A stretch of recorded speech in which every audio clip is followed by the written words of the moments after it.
Hi hello welcome back to Khushi cooking. ಇವತ್ತಿನ recipe ತುಂಬಾ ಮೃದುವಾಗಿ ಕೇಸರಿ ಭಾತ್ನ ಹೇಗೆ ಮಾಡೋದು ಅನ್ನೋದನ್ನು ಈ ವಿಡಿಯೋದಲ್ಲಿ ತೋರಿಸ್ತಾ ಇದ್ದೀನಿ. ಸ್ವೀಟ್ ತಿನ್ನಬೇಕು ಅನಿಸ್ದಾಗಲೆಲ್ಲ ಬೇಗನೆ ನೆನಪಾಗೋದು ಕೇಸರಿ ಭಾತು. ಈ ಕೇಸರಿ ಭಾತ್ನ ತುಂಬಾ ಸ್ಮೂತಾಗಿ ಗಂಟಿಲ್ಲದೆ ಹೇಗೆ ಮಾಡೋದು ಅನ್ನೋದನ್ನು ನಾನು ಈ ವಿಡಿಯೋದಲ್ಲಿ ನಿಮ್ಮ ಜೊತೆ ಶೇರ್ ಮಾಡ್ಕೊಳ್ತಾ ಇದ್ದೀನಿ. ಬನ್ನಿ ಹಾಗಾದರೆ ವಿಡಿಯೋನ ಶುರು ಮಾಡೋಣ.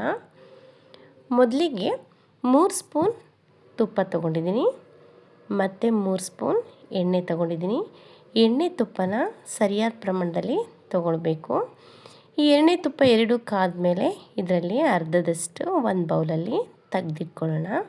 ಯಾಕಪ್ಪ ಅಂದರೆ ಕೊನೆಯಲ್ಲಿ ಹಾಕ್ಕೊಂಡ್ರೆ ಕೇಸರಿ ಭಾತ್ ಕಲರು ತುಂಬ ಚೆನ್ನಾಗಿ ಕಾಣುತ್ತೆ, ಒಳ್ಳೆ ಶೈನಿಂಗ್ ಕೊಡುತ್ತೆ ಇದು ಕೊನೆಯಲ್ಲಿ ಹಾಕ್ಕೊಂಡ್ರೆ. ಇವಾಗ ಆ ತುಪ್ಪ ಮತ್ತು ಎಣ್ಣೆದ ಜೊತೆನೇ ಡ್ರೈ ಫ್ರೂಟ್ಸ್ನ ಹಾಕ್ಕೊಳ್ತಾ ಇದ್ದೀನಿ. ನಿಮ್ಮ ಹತ್ರ ಯಾವ ಡ್ರೈ ಫ್ರೂಟ್ಸ್ ಇರುತ್ತೋ ಅದನ್ನು ಹಾಕ್ಕೊಳ್ಳೋಣ. ಇದನ್ನು ನಾವು ನಿಧಾನ ಉರಿಯಲ್ಲೇ ಹುರ್ಕೊಬೇಕಾಗುತ್ತೆ, ಇಲ್ಲಾಂದರೆ ಸೀದ್ಬಿಡುತ್ತೆ. ನಿಧಾನ ಫ್ಲೇಮಲ್ಲೇ ನಾವು ಇದನ್ನು ಹುರ್ಕೊಳ್ಳೋಣ. ಬೇಗ ಮಾಡಿಕೊಂಡ್ರೆ ಅಷ್ಟು ಟೇಸ್ಟಿಯಾಗಿರಲ್ಲ. ಇದನ್ನು ಮೀಡಿಯಮ್ ಫ್ಲೇಮಲ್ಲೇ ಕೇಸರಿ ಭಾತ್ನ ಮಾಡ್ಕೊಳ್ಳೋದ್ರಿಂದ ತಿನ್ನೋಕ್ಕೂ ಒಳ್ಳೆ ಮೃದುವಾಗಿರುತ್ತೆ. ತುಂಬ ಇದು ಮಧ್ಯಾಹ್ನ ಆದರೂ ಮತ್ತು ಸಂಜೆ ಆದರೂ ಏನೂ ಗಟ್ಟಿಗಾಗೋದು ಆ ರೀತಿ ಏನೂ ಆಗೋದಿಲ್ಲ, ಸ್ಮೂತಾಗೇ ಇರುತ್ತೆ ಯಾವಾಗ ತಿನ್ನಬೇಕು ಅನಿಸಿದ್ರು. ನೋಡಿ, ಡ್ರೈ ಫ್ರೂಟ್ಸ್ನೆಲ್ಲ ನೀಟಾಗಿ ಹುರ್ಕೊಂಡಾಯಿತು.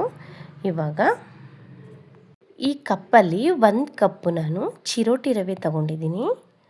ನೀವು ದಪ್ಪ ರವೆನಾದರೂ ತಗೊಳ್ಬೋದು, ಅದು ಚೆನ್ನಾಗಿರುತ್ತೆ. ನಾನಿಲ್ಲಿ ಚಿರೋಟಿ ರವೆನ ಹಾಕ್ಕೊಳ್ತಾ ಇದ್ದೀನಿ. ರವೆ ಹಾಕ್ಕೊಂಡ್ಬಿಟ್ಟು ಒಂದು 10 ನಿಮಿಷನಾದರೂ ಮೀಡಿಯಮ್ ಫ್ಲೇಮಲ್ಲಿ ಚೆನ್ನಾಗಿ ಇದನ್ನು ಹುರ್ಕೊಳ್ಬೇಕು. ನೋಡಿ, ಮೀಡಿಯಮ್ ಫ್ಲೇಮಲ್ಲೇ ಹುರ್ಕೊಳ್ಳಿ. ಯಾಕೆ ಪದೇ ಪದೇ ಮೀಡಿಯಮ್ ಅಂತ ಹೇಳ್ತಿದ್ದೀನಿ ಅಂದರೆ ತಿನ್ನುವಾಗ ಕೇಸರಿ ಭಾತು ಬಾಯಲ್ಲೇ ಕರಗುತ್ತೆ, ಅಷ್ಟು ಟೇಸ್ಟಿಯಾಗಿರುತ್ತೆ ಕೇಸರಿ ಭಾತು. ಅದೇ ಅಳತೆಯಲ್ಲಿ 1 ಕಪ್ಪು ಸಕ್ಕರೆ ತೊಗೊಂಡಿದ್ದೀನಿ. ಸಕ್ಕರೆನೂ ಅಷ್ಟೇ ಎರಡನ್ನೂ ನೀಟಾಗಿ ಹುರ್ಕೊಬೇಕು.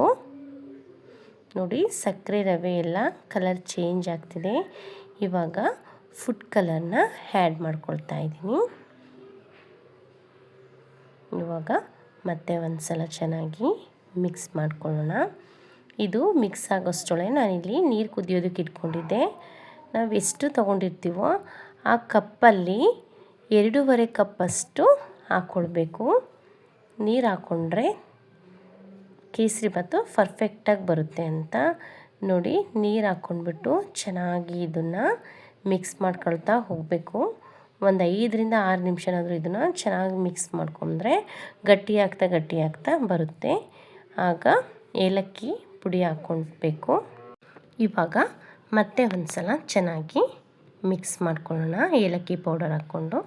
ನೋಡಿ, ಎಷ್ಟು ಸ್ಮೂತಾಗಿ ಬಂದಿದೆ ಕೇಸರಿ ಭಾತು ಅಂತ, ಎಲ್ಲೂ ಗಂಟಿಲ್ಲ. ಆವಾಗಲೇ ತುಪ್ಪ ಮತ್ತು ಎಣ್ಣೆ ತೊಗೊಂಡಿದ್ವಲ್ಲ, ಸ್ವಲ್ಪ ಎತ್ತಿಟ್ಕೊಂಡಿದ್ವಲ್ಲ, ಅದನ್ನು ಈ ಟೈಮಲ್ಲಿ ಹಾಕ್ಕೊಳ್ಬೇಕು. ಹಾಕ್ಕೊಂಡ್ರೆ ಕೇಸರಿ ಭಾತ್ ಕಲರು ತುಂಬ ಶೈನಿಂಗಾಗಿ ಕಾಣುತ್ತೆ. ನೋಡಿ, ಇವಾಗ ಮತ್ತೆ ಒಂದು ಸಲ ಮಿಕ್ಸ್ ಮಾಡಿಕೊಂಡು 1-2 ನಿಮಿಷ ಹಾಗೆ ಬಿಟ್ಕೊಂಡ್ರೆ ನೋಡಿ, ಬಾಯಲ್ಲಿ ಕರಗುವಂತಹ ತುಂಬಾ ಮೃದುವಾದಂತಹ ಕೇಸರಿ ಭಾತು ರೆಡಿ ಆಯಿತು. ನೋಡಿದಲ್ಲ ಎಷ್ಟು ಸಿಂಪಲ್ಲಾಗಿ ಕೇಸರಿ ಭಾತ್ನ ರೆಡಿ ಮಾಡ್ಕೊಂಡ್ವಿ ಅಂತ. ತಿನ್ನೋಕ್ಕಂತೂ ತುಂಬಾ ಟೇಸ್ಟಿಯಾಗಿರುತ್ತೆ. ನೀವು ಒಂದು ಸಲ ಇದೇ ಮೆಥಡಲ್ಲಿ ಟ್ರೈ ಮಾಡಿ. ಕೇಸರಿ ಭಾತ್ ಮಾಡದೇ ಇರೋರು ಸಹ ತುಂಬ ಚೆನ್ನಾಗಿ ಮಾಡ್ಕೊಳ್ತೀರಾ. ಈ ವಿಡಿಯೋ ನಿಮಗೆ ಇಷ್ಟ ಆದರೆ ಪ್ಲೀಸ್ ಈ ವಿಡಿಯೋಗೊಂದು ಲೈಕ್ ಮಾಡಿ, ಶೇರ್ ಮಾಡಿ, ಕಮೆಂಟ್ ಮಾಡಿ. ಇನ್ನೂ ಹೆಚ್ಚಿನ ಕ್ವಿಕ್ ಆ್ಯಂಡ್ ಟೇಸ್ಟಿ ವಿಡಿಯೋಗೋಸ್ಕರ ಖುಷಿ ಕುಕಿಂಗ್ ಚಾನಲ್ನ ಸಪೋರ್ಟ್ ಮಾಡಿ. Thank you.